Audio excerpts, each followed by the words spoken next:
Ini adalah kisah sebuah cerita tentang bagaimana kita seringkali terpukau oleh kilau permukaan, sampai lupa memeriksa kedalaman hati seseorang.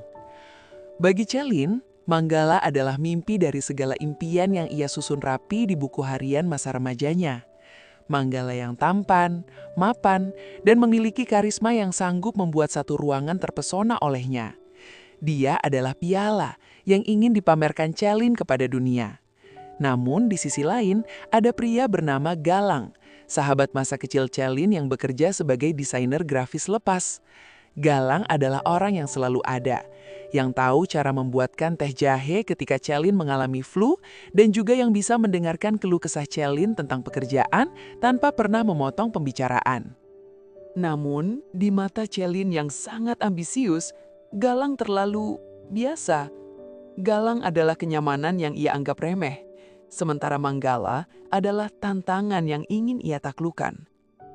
Ketika memiliki pilihan yang salah, saat Manggala melamarnya dengan sebuah cincin berlian di restoran mewah, Celin merasa telah memenangkan hidup. Ia mengabaikan peringatan kecil di hatinya, bagaimana Manggala sering merendahkan pelayan, bagaimana Manggala juga selalu mengatur pakaian yang harus ia kenakan. Di satu sisi, bagaimana Galang menatapnya dengan kesedihan yang mendalam saat mendengar kabar pertunangan itu.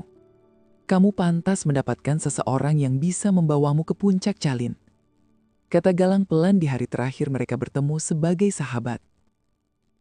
Aku hanya berharap dia menjagamu sebaik diriku menjagamu. Celin hanya tersenyum tipis, menganggap itu sebagai ucapan selamat tinggal dari seseorang yang kalah.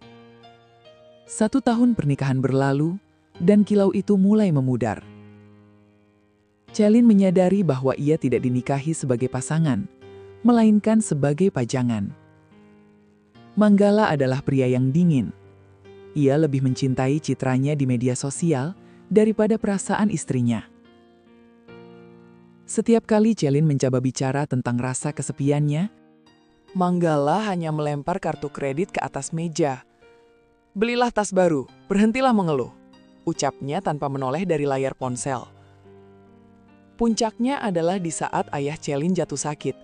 Celin yang panik meminta Manggala menemaninya ke rumah sakit. Aku ada meeting besar, Celin, pakai supir saja, jawab Manggala dingin. Penyesalan yang sangat terlambat. Di lorong rumah sakit yang sepi dan dingin, Celin duduk sendirian. Ia melihat sepasang suami istri di bangku seberang. Sang suami dengan sabar menyuapi istrinya bubur instan sambil sesekali membisikkan kata-kata penyemangat. Tiba-tiba, Celin teringat Galang. Ia teringat bagaimana Galang pernah kehujanan hanya untuk mengantarkan obat mah saat dirinya lembur di kantor. Ia teringat bagaimana Galang selalu menghargai setiap pendapatnya, sekecil apapun itu. Celin lalu meraih ponselnya, mencari nama Galang di kontak. Namun, ia berhenti ketika melihat unggahan terbaru di media sosial teman lama mereka. Di sana ada foto Galang yang terlihat bahagia, sedang tertawa bersama seorang wanita yang menatapnya dengan penuh kekaguman. Wanita itu tidak memakai berlian sebesar milik Celin, tapi matanya berbinar dengan kedamaian yang sudah lama hilang dari hidup Celin. Celin menyadari satu hal yang menyakitkan. Ia telah menukar emas murni dengan loyang yang hanya disepuh emas. Ia memilih seseorang yang membuatnya terlihat hebat di mata orang lain, tapi membiarkannya merasa kerdil di dalam rumahnya sendiri. Air mata Celin jatuh, membasahi layar ponselnya. Ia memiliki segaranya yang ia inginkan dulu, tapi kehilangan satu-satunya hal yang sebenarnya ia butuhkan. Dicintai dengan tulus.